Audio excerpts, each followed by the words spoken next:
실제로 여러분들의 마음속에 누구나 가지고 있는 부분이에요. 내 안에는 어떤 완벽주의적인 성향이 있는지, 또는 저 사람은 왜 저렇게 하는지, 우리가 어떻게 대처해야 될지에 대해서 함께 살펴보시면 좋을 것 같습니다.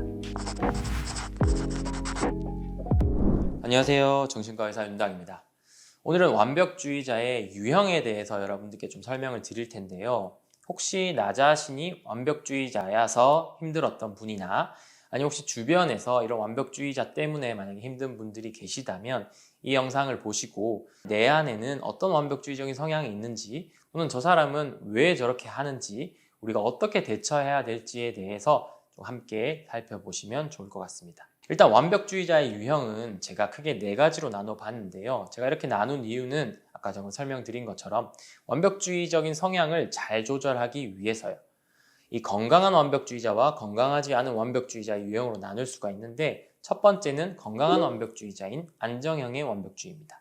이 안정형의 완벽주의는 평가의 기준이 자기 자신에 있고 결과가 아닌 과정에 조금 더 중요하게 생각하기 때문에 늘 도전하고 성장하는 데 좀 초점이 맞춰져 있어요. 그래서 결과가 잘 좋지 않게 나오더라도 이 과정을 통해서 만약에 조금 더 나은 성장이 있었다 하면 잘했어, 그 다음번에는 어떻게 개선해 봐야지 라고 건강하게 생각하는 것을 안정형의 완벽주의라고 볼 수 있습니다. 이 안정형의 완벽주의자는 되게 사기 캐릭터처럼 그럴 수도 있는데, 실제로 여러분들의 마음속에 누구나 가지고 있는 부분이에요. 어떤 영역에서 드러나기도 하고요. 그런데 어떤 분은 조금 가지고 있고 어떤 분은 많이 가지고 있는 이런 영역의 차이 때문에 좋은 결과들이 달라질 수 있다는 점입니다. 그러니까 여러분들이 이 건강한 완벽주의, 이 안정형의 완벽주의를 적게 가지고 있다고 해서 내가 좋은 성과를 낼 수 있는 것이 아니냐, 이게 아니라 나도 이 부분들을 어떻게 보면 잘 키워낸다면은 훨씬 더 건강한 완벽주의자로 바뀔 수 있다는 것을 꼭 기억해 줬으면 좋겠고요. 두 번째는 감독형의 완벽주의자입니다. 감독형의 완벽주의자라는 것이 아마 직장 상사들, 라떼 얘기하시는 직장 상사들에게서 좀 많이 볼 수 있는 부분인데요. 나는 이 정도 했으니까 너도 이 정도 해야 돼 라고 얘기를 하시거나, 아니면 본인한테는 되게 쿨하거나 되게 관대한데 남들에게만 되게 엄격한 타입일 수도 있어요. 그래서 이 가족이나 아니면 직장 상사 또는 직장 부하 직원들, 동료들, 이런 친구들 아니면 연인 관계, 자기 자신에게 중요한 대상들에게 매우 가혹한 기준, 이 완벽한 결과를 추구하는 사람들이 감독형의 완벽주의자라고 볼 수 있습니다. 이 감독형의 완벽주의자들의 장점은 일을 잘 하시죠, 그죠? 조직에서 보면 중간 관리자의 역할로서 어느 정도 체계적이고 지속적으로 좋은 성과를 내기도 합니다. 근데 단점은 주변 사람들과의 관계가 좋지 않은 경우가 있어요.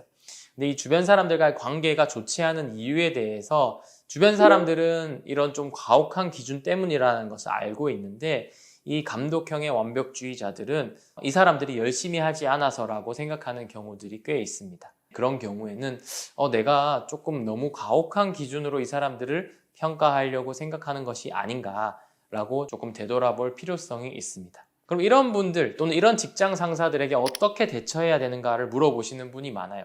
이런 분들은 사실 처음 이분들을 만족시키기는 쉽지 않을 거예요.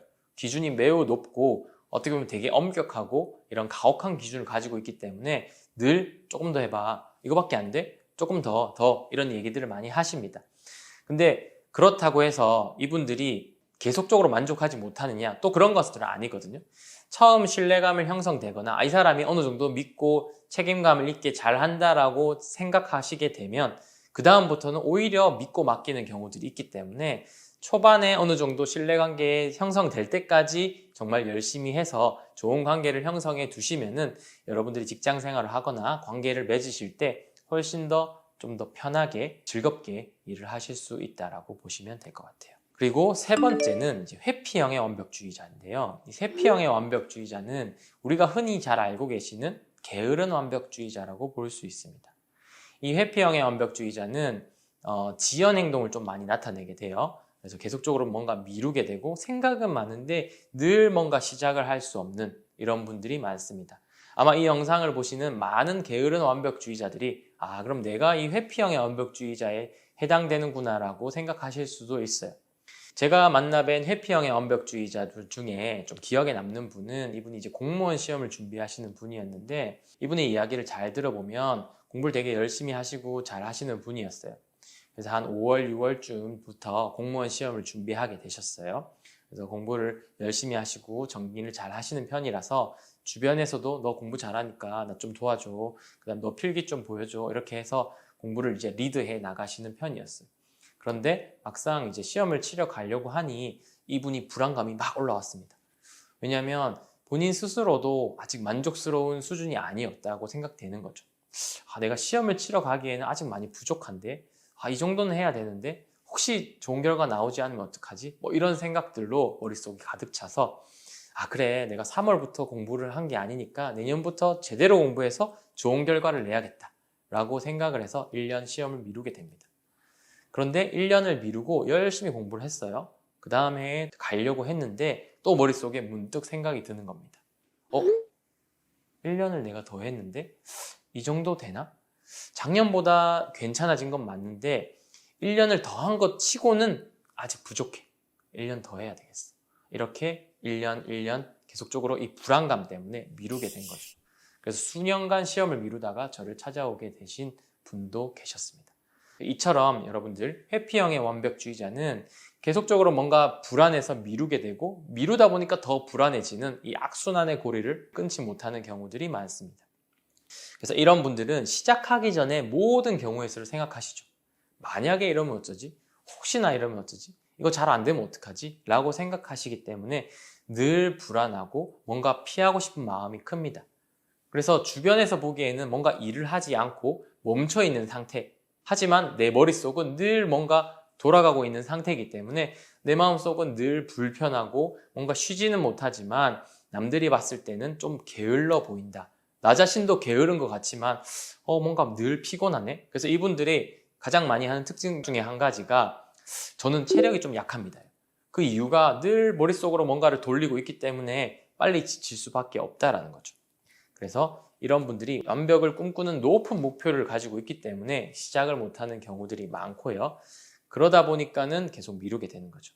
그래서 이런 분들이라면 그 목표를 조금 낮춰서 시작을 해보실 것을 추천드립니다. 매일 운동을 30분씩 해야 돼, 또는 1시간씩 제대로 운동을 해야 돼 라는 기준을 세워서 아직 1시간씩 운동을 좀 할 정도로 내가 여유롭진 않은데 다음에 시간 나면 해야 되겠다 라고 생각하신다면 오히려 매일 10분씩, 20분씩 운동을 시작해 보시는 것을 추천드립니다. 그리고 제 책 제목도 사실 오늘도 시작하지 못한 당신을 위해인데 되게 아이러니하게도 이 책을 그래 읽어야지 생각만 하고 못 읽는 분들도 꽤 있어요. 그 이유가 아직 책 읽을 시간이 없어요 라고 생각하시는 분들이 많습니다. 근데 이런 분들도 뭔가 시간을 엄청 빼서 책을 읽고 공부를 하는 것이 아니라 하루에 10페이지 아니면 하루에 10분 일단 시작해 보세요.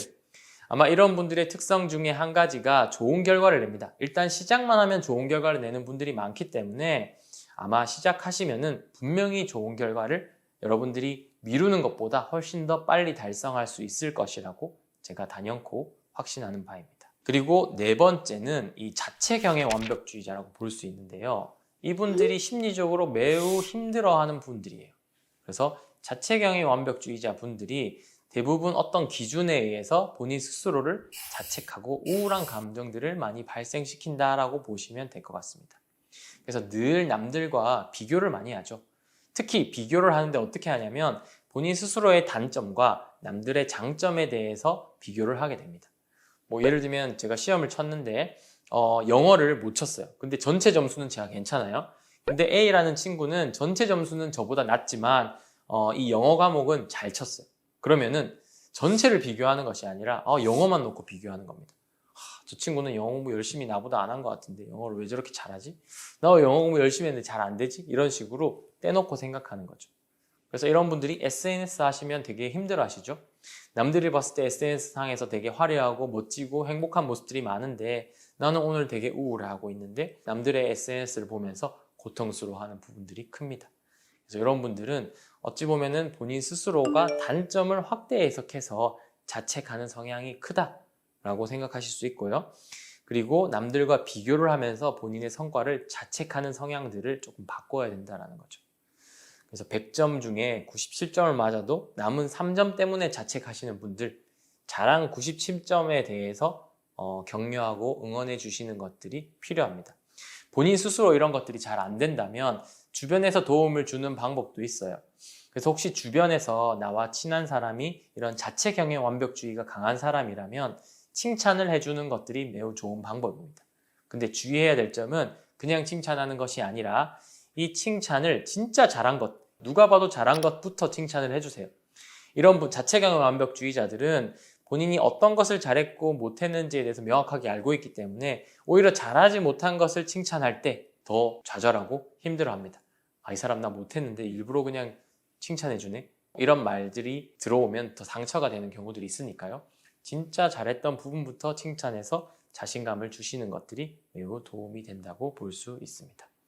그래서 이런 자책형의 완벽주의자들은 남들에게 평가 기준을 맞추는 것이 아니라 아까 말씀드린 건강한 완벽주의자인 이 안정형의 완벽주의자처럼 본인 스스로의 기준을 가지고 스스로를 평가하는 연습을 많이 해보시는 것이 도움이 될 수 있습니다. 누구나 완벽주의적인 성향이 어느 정도 있고요. 4가지의 완벽주의적인 성향이 조금씩 비율은 다르지만 누구나 가지고 있습니다.